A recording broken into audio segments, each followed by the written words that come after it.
Thinking about moving to Ottawa, whether you're a young professional, growing family, or just looking to get the best mixture of lifestyle and value, these are the top 5 neighborhoods you need to know about before you even make the move. Hi everyone, I'm Marjanovic and I'm a local Ottawa realtor. And today I'm breaking down in this video the 5 best neighborhoods to live in Ottawa in 2025. And then we're going from family-friendly vibes to trendy hotspots all over the city. And I'm going to give you my honest and local perspective. All right, so we are talking about the first neighborhood.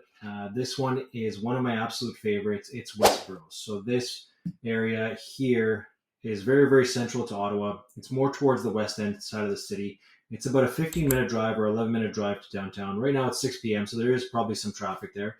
But I would estimate anywhere between 8 minutes to 15 minutes to get you from Westboro to downtown. Now, restaurants, huge part of Westboro, right? So there's going to be tons and tons here. Supply and demand, really, really great for pasta. Fratelli Westboro, pasta, pizza, lots of Italian stuff there as well. Tons and tons of restaurants, all very, very highly rated. So if you have an inkling for food, anything in this area on Wellington, just in the Westboro area, will definitely get your appetite going. Like there's tons and tons of good food there, so don't be shy to go for a stroll. And then speaking of strolls, tons of walkability. The walkable score in Westboro, very walkable. It's 86 and transit score is 61. The transit score is obviously a little bit lower because it's a little bit more tight knit and a little bit more of a tighter space to get through. So the buses aren't as fast, but walking and biking, you can't go wrong there. It's super, super easy to get around there. You don't really need a car if you're staying in Westboro because you can do everything by walk or by bike. It's very, very pet friendly. Tons of dogs always out on there.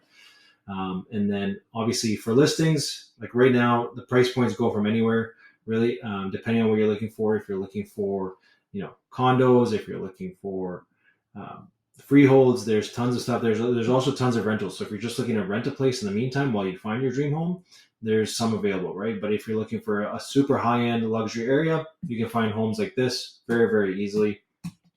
These are part of Westboro's new kind of infill properties that are coming up. And then there's also some lower end condos for sale, tons and tons of stuff to rent if you're looking for that. Like tons of rentals available. I mean, it's out there, right? So then we have some condos. So if you're looking to live off of Richmond, very, very nearby area, but yeah, this one's very chic, very cool little looking place. So there's condos, freeholds, singles, and towns available. So there's tons of stuff to look out there for. Westboro is one of my favorites in Ottawa. All right, now we're going to look at the second neighborhood I have on my list. That's Barrhaven. So this area is very, very suburban, right? It's going to have, tons of homes, tons of space for properties, whether you're looking for single detached, townhomes, 3-story townhomes, semi-detached, or condos as well. Like it's going to have the whole kit there ready for you. The one thing with Barrhaven is it's got tons of opportunity, right? So if you're looking to be somewhere in a nice neighborhood, Barrhaven is going to have that, right? But you're going to sacrifice that for some transit, right? So you're going to be to downtown, you're looking at about 27 minutes right now. The good thing about Barrhaven is that's so close to the 416. If you're moving from Toronto and you want to be close to the 416, Barrhaven is probably your best bet, and then next to Kanata. But Barrhaven really, this whole street, Strandherd, goes through all of Barrhaven and connects with the 2 major intersections, which are Greenbank and Woodruff. Now, between those 3 streets, if you're looking to get to the 416, those are your fastest methods of doing that. The other thing with Barrhaven, you're not going to have a great walk score because it's all tons of big neighborhoods. You're not going to be walking much places. Transit score is okay. There's a bunch of major buses and there is a big bus station there. Bike score is good. I mean, fairly good. But if you have kids and stuff like that, they're going to be going to basketball courts or parks and stuff like that. It's going to be easy for them to do that as long as they're staying within the same vicinity of their neighborhood. Now, getting into restaurants, like it's going to be pretty cookie cutter stuff. So you're not going to see much nice restaurants. You're going to see some like Penelope's Greek Kitchen is a big one in Barrhaven. Jaluca's Italian restaurant, really, really nice. Greenfield's Public House, like these are, again, like once you get out of the few couple of restaurants that are super nice, you're going to go down to something that's more chain restaurants, stuff like that. So you're going to find a lot of stuff here off of Strandherd in the Jockville area. You're going to see that's kind of like a big shopping area. So you're going to see tons of, to-go food and stuff like that. In terms of shopping, you're going to be basically looking at all of Strandherd because you're going to have a big shopping area here. And then as well here, again, this is where all the dealerships are for the area of Barrhaven. So you're going to have lots of access to do things like that. And like I mentioned again, 416 access, which is really, really good. Even getting to, if you want to go across the street, you can go from the 416 and all the way down, or you can take Woodruff all the way down here and take the highway from there. So it has multiple access points and it's easy to get around from Barrhaven. All right, so the third neighborhood that we're going to talk about in Ottawa is the Glebe. This is one of Ottawa's oldest neighborhoods. This area here, basically all of this, Bank Street runs right through it and goes right through to downtown. So it's super easy to access. It's really one of the main points in all of Ottawa. One of the busier streets is Bank Street. Our TD Place is right here. So this is called Landown Park. So you have the soccer team that plays here, the football team. There's a Landmark Cinemas there. There's tons and tons of great restaurants in this area. And then if you walk all down all of Bank Street, there's tons of shops, tons of restaurants, coffee shops. Some of my favorite coffee shops, if you're on Bank Street, go check out Little Victories. That's one of my absolute favorites. It's a local coffee shop to Ottawa. Some of the best restaurants as well. So the Rowan, Sultan Ahmed Turkish Cuisine, very, very new, just opened up there, but very good spot. It used to be a different pub of some sort, so they renovated the whole thing, redid it completely, and cleaned it up completely. The Rowan, another fantastic spot, just opened a few years ago. Cantina Gia, great. If you're looking for Italian food, that is one of the best. Fauna, another fantastic place. Estrada, it's been there for years. It's one of the main spots. Med Supper Club, if you're looking to go somewhere to have fun, Med Supper Club might be one of the best spots in Ottawa to go visit. If you're looking for tacos, Banditos, great taco spot. Really, really fun in the summer. They have swing sets, stuff for the kids to play around. So if you're a younger couple with a kid and stuff like that, you're looking for a place to go on a Saturday or Sunday afternoon, go take your kids for a walk. There's tons of parks in that area. You can even take them to Lansdowne, and then you just walk down to Banditos, have an adult beverage for yourself, and let the kids go play around, eat some tacos and stuff like that. But it is one of my favorite neighborhoods, and just the proximity alone, you're looking at 7-minute drive to downtown. I mean, even to the market, you're looking probably about a 9 or 10-minute drive. It's not far off. The highway access is right here, so anywhere here in the Glebe is good. Now, the walk, it's a walker's paradise, obviously, right? It's one big street that goes all the way down, and all the streets going down the sides are all residential streets, so you don't have to worry about high traffic cars and stuff like that. Super, super easy. 96 score. Daily errands do not require a car. They definitely do not, because you have so many different shops there.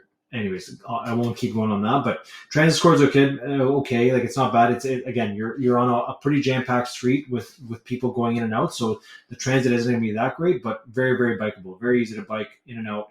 And then the other thing too is, let's look at some of the properties, right? You're going to be looking at some older properties in the Glebe and some infill projects. So let's take a look at this. So something like this, it's a big multi-unit property. Then we have something like this, it's $3.5 million. This was built recently, but it's been, completely it's all these homes are going to have tons and tons of character, and they're going to be a little bit more high end. Like this one here is an infill project, so super nice. And then we can kind of go somewhere down the list. So what are we looking at here on 2nd Avenue? Then you're going to see homes like this, where they're a little bit older, a little bit dated. Layouts are kind of odd, but the homes have been redone inside and they have some character and stuff like that. So something to consider for sure. Then we got, if we go a little bit further down the list, if you're looking in the 900s, you're going to see some older properties that might need a bit of work. So be prepared for either a fixer-upper or some stuff that's been fully redone, depending on what you're looking for in the Glebe. You kind of have to go through it and see what's important for you, but you're not going to find too many condos. There is a few. There's one right off of Lansdowne. There's one, it faces the stadium, which is a really, really cool condo. That one is, you don't see too many units come up in that one, but it's one it's really cool because you have the ability to watch the football games, the soccer games in the comfort of your own home. So it's really, really cool spot. But yeah, the Glebe, really, if you're looking to be central, this is as central as it gets. You have access points to all the neighborhoods in Ottawa. So you can go south, west, east. If you want to head to the Gatineau side, you're literally just going down and crossing the bridge right here. So it's super easy access to all over. One thing to keep in mind is that you will encounter traffic at some points throughout the day, depending on how busy Bank Street is. All right, now we are on neighborhood 4. So now we're talking about Orleans. This is the East End neighborhood. Now, if you're a French speaker, this is the neighborhood you want to live in because it is the most predominantly French neighborhood in all of Ottawa, and I can say that confidently. In terms of, Orleans, it is one of the bigger suburbs. If you compare it to Barrhaven, it's about the same size. I'd say a little bit bigger, just a different shape, but it has been around in Ottawa for a long time. So if you're looking kind of like Chapel Hill, Covenant Glen, Queenswood Heights, this is going to be kind of like about 30, 40, 50, 60 years old in terms of houses. Then you're going to go to Fallingbrook, which is a little bit newer, and then Avalon and Chapel Hill South are going to be your newest parts of Orleans. But there is obviously have been infills and stuff like that throughout, but you are going to be dealing with some a little bit older homes. Not to say that they're not nice, but they are different in age, so it can vary. Now, if you're looking to be from Orleans to downtown, you are going to be a little bit closer than any of the other suburbs, just because it's like Orleans ties in with the 174, which turns into the 417 because the split is right here. So the split to go to Montreal, go down here, and the 174 to go to Orleans and Rockland and all that stuff goes there. But yeah, you can, if you're in the middle of Orleans, somewhere here, or even like, whatever, a couple minutes down the road, it's going to take you about 20 minutes to get to downtown. And you don't have to take the highway at all times. You can actually, this area over here, this is called Innes Road. Sorry, that's not Innes. This is Innes, and then you have Brian Coburn. So you have a bunch of major streets. This street here goes all the way down and ties in with Chapel Hill South and takes you to the Innes Road, and you can take Innes Road from here. So basically, you can go down the 174, Innes Road, or Brian Coburn, and you have all of these neighborhoods intersecting with those streets that lead you down either to the 174 that splits into the 417 or to Innes, which takes you on the on-ramp to the 417. So you have easy access there. And if you're going to Montreal, it's the closest one to Montreal. So super easy access. I think it's one of my favorite neighborhoods to get in and out of in terms of accessibility. Like going to Barrhaven and other neighborhoods is going to be a little bit trickier. So keep that in mind. The one thing here, though, is the walk score is not going to be great. You're not really going to be walking anywhere. You're going to be kind of either driving or transiting around or biking. Biking is a decent score, but it's going to be very, very similar layout to Barrhaven. Now, if you're looking for restaurants, you're going to have two main shopping areas. So on Innes Road is a main shopping area. You're also going to have a main shopping area here on St. Joseph, which also has its own shopping mall called Place d'Orleans. So you're going to find a good amount of shopping. I think, in my opinion, Orleans has one of the nicest layouts for how it was planned and built because everything's kind of straight, right? Like you go straight across the highway, you go straight across Innes Road, and then you have Brian Coburn and all these other big streets that kind of just push you through as opposed to, splitting off into different ends of the neighborhood. But in terms of like finding a nice, good place, there's very, very few and far between. It's going to be lots of chains, but there is some good, Delicious Steakhouse has been a staple in Orleans for a while. Oakwood Kitchen started off in Orleans as well as a small mom and pop shop, and they've blossomed into a really, really nice restaurant. So there is some gems here, but it's going to be very similar to a lot of the chains that you're going to see in the other neighborhoods as well. All right, so now we're going to look at the fifth neighborhood on our list, which is Kanata. Huge part about Kanata is that it's in the middle of a tech hub, so there is a lot of jobs happening right off of Terry Fox. Just right here off of Huntmar. Tons and tons of jobs in this area. So if you're looking at moving here, or you're getting moved to Kanata to Ottawa for work, and you're part of the tech sector, you are probably going to want to be living in Kanata. That's been one of its main attractions. The other attraction is that the Ottawa Senators do play right here. We have a stadium there. That is moving though, so keep that in mind for the future. It probably won't be there, but that might be another 10 years away. So who knows? Driving from Kanata to downtown, you're looking at, it says 18 minutes. Seems like traffic's slow, but that's at the beginning of Kanata. A lot of the newer developments are a little bit further out, so this could add another 5 to 10 minutes. But super easy drive, going all the way straight. Just go down the highway. 416 access, like I mentioned, just like Barrhaven. Now, this part of Kanata compared to this part of Kanata are very, very different things. So the Bridlewood area, Glencairn is a little bit older. Timavik, same thing. You're going to be in older neighborhoods, but then once you get to this side, this is going to be early 2000s and up. And then same thing with here, Stittsville. So old Stittsville is gonna be like the older neighborhood. You're gonna be looking at 1960s, 70s, 80s, and up. Well, sorry, 1970s, 80s, and up. And then the newer part of Stittsville, you're going to be kind of on the 2010s and up. So keep that in mind. Now, in terms of restaurants, there is a little bit more options compared to the other two suburbs, like Barrhaven and Orleans. There is some nice ones, like Chez Lionel just opened there. It's a great little brunch spot from Montreal. Muse Kitchen and Wine, Tava Turkish Cuisine, Fratelli and Kanata. So this is one from Westboro that has a Kanata location, which is great. There is options like Chez Lionel, just like I mentioned. What else we have here? Aperitivo. Yeah, there's some good options. Crazy Horse has been a staple in Kanata for years and years. But yeah, there is options, a little bit better than the other suburbs, but it's going to be very similar to any other suburb. It's not going to be like the Glebe or Westboro at all, but much better than the other suburbs. The other thing too is transit is good. Like it's okay. You're in a big suburb, so you're going to have big routes and stuff like that. So keep that in mind if your kids are going to school or whatever.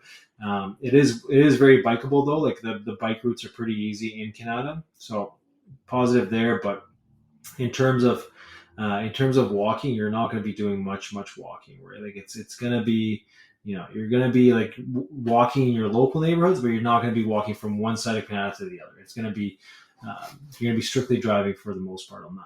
Now, in terms of properties, like they jumble anywhere between, like there's some really high end neighborhoods in Canada, and then there's some really kind of standard basic homes in Canada. Like let's take a look at this Sentinel Pine, Huntley Ward. So this is like a super like estate looking home, right? You're looking at just under $2 million.